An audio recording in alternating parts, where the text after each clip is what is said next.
Hi everyone! Welcome to another episode of Exosia Properties House Tour. For today's video, nandito tayo sa Aquinas Residences and ang featured property natin is this Mia model. But before we start, please click like, subscribe, and hit that notification bell for more updates. This is Avi Federico, your property host.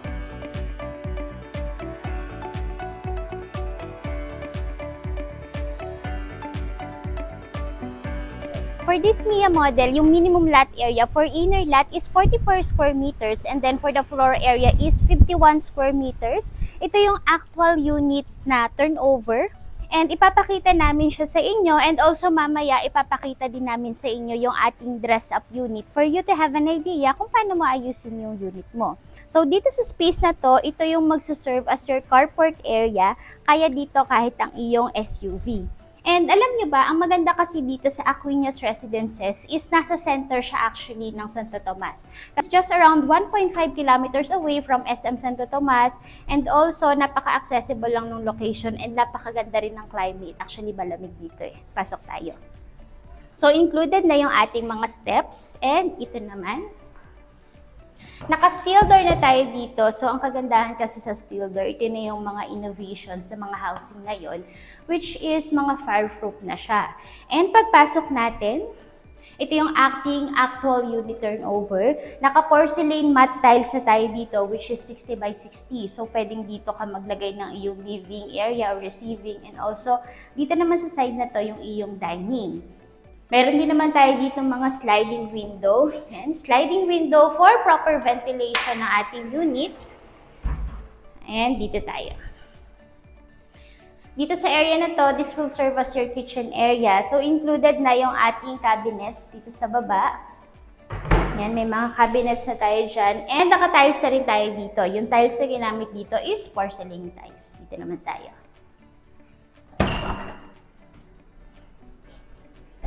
Ito yung magsaserve as your laundry area or service area. So, meron na tayo ditong sink. And ang maganda dito, upon turnover, pwede kang mag-extend dito gamit yung mga polycarbonate sheets. Yan, pwede dito. And dito sa area na to, kung makikita nyo, meron na rin tayo dyang space na pwede mong paglagyan ng iyong window type aircon. So, nakaabang na siya. And alam niyo ba, ang maganda sa mga units na niyo-offer dito sa Aquinas Residences, matitibay sila actually kasi yung ginawa ni developer dito or yung idea talaga ni developer is para siyang condominium development. So, ibig sabihin, matataas yung PSI. Yung PSI po na ginamit dito is 5,000 PSI and yung kapal niya ng wall natin is nasa 5 inches po. Dito naman tayo. Ito yung ating ground floor toilet and bath, complete set of fixtures. Dito sa ating wet area, kita nyo naman mataas yung naka-tiles natin. This is matte tiles pa rin siya. And may handheld shower tayo dito. And nabanggit ko sa naunang part ng video na medyo malamig sa area na to ng Santo Tomas kasi medyo nasa baba na siya ng bundok. So may outlet tayo doon kasi kailangan nyo talaga ng heater. Ayan. So this is your water closet with bidet and also yung ating lavatory. And dito naman tayo, pakita ko lang, meron pa rin tayo ditong bintana for proper ventilation. And bago tayo umakyat sa second floor, i-recap ko lang ano ba yung nandito sa unit na to. This is Mia unit. Yung minimum lot area is 44 square meters and then yung floor is 51 square meters. Meron tayong 1 carport, living area, dining service, meron tayong kitchen area and 1 toilet and bath. And ipakita ko lang, yung railings na ginamit dito is steel railings and naka-mahogany steps tayo dito. Tara naman second floor.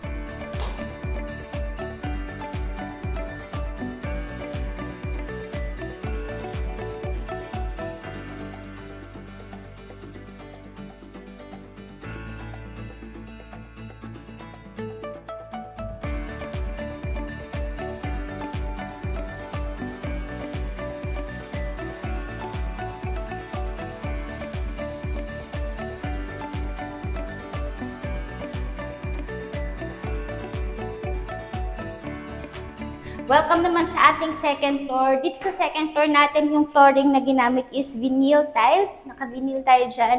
And dito muna tayo. Yan. So may hallway tayo dito. Yung door na ginamit is solid wood. I think that's mahogany.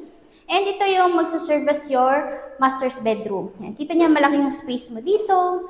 And also, may space ka pa rin dito. Yan.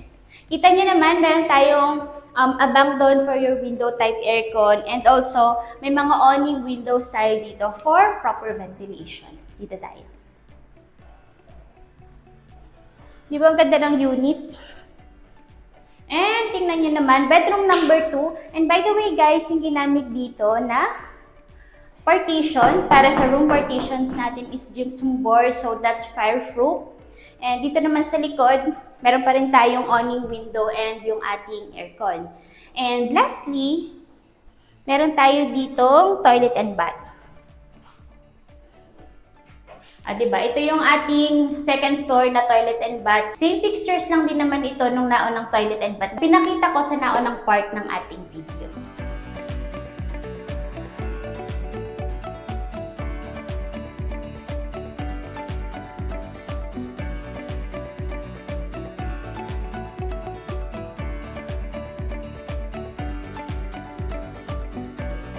And after naman natin dito sa actual unit turnover, as promised, ipapakita ko sa inyo paano nga ba kapag i-turn over yung unit, paano ko siya ayusin. So, bibigyan namin kayo ng idea, sample interior ng ating Mia unit. Yan. So, kadalasan or karamihan dito yung mga movable items lang yung nadagdag. So, para sa area na to, nagdagdag lang tayo ng gate, which is yung fence naman included na po sa ating package. Tara sa loob. Ayan. O, diba? Na-maximize talaga yung ating unit. So, yung tiles naman natin is as is pa rin. So, this will serve as your living area and also yung iyong dining area. Dito sa area na to, ito yung ating kitchen area. Nadagdag lang naman yung ating cabinet sa taas and also yung cabinet natin sa baba is medyo iniba lang yung design. And dito naman, for our service area, same pa rin naman siya. Walang nabago, walang idinagdag. And dito sa ating toilet and bath. Diba, ang ganda. Sa toilet and bath natin, nilagyan lang natin ng tempered glass dito as partition from our wet area going to our dry area. Tara naman sa second floor.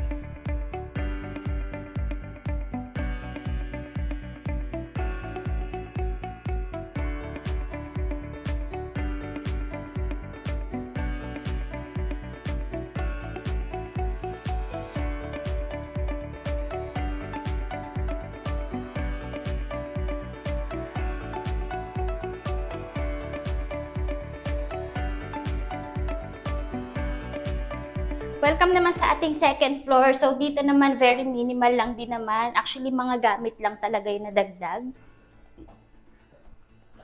Diba dito? Kita nyo yung, para sa reference nyo, for you to have an idea gano ba siya kalapad, yung bed na nilagay is queen size bed. And then also dito sa side na to, diba, nagpalagay pa ng table and also yung TV natin. Diba, ang laki pa rin ng space. And may cabinets pang nilagay dito.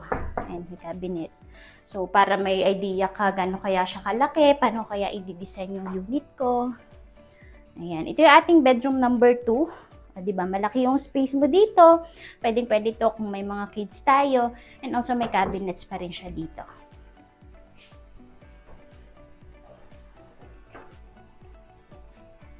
And ito yung ating common toilet and bath dito sa second floor. So, ito pa rin yung nadagdag. Tapos yun, yung mga cabinets and also yung ibang fixtures.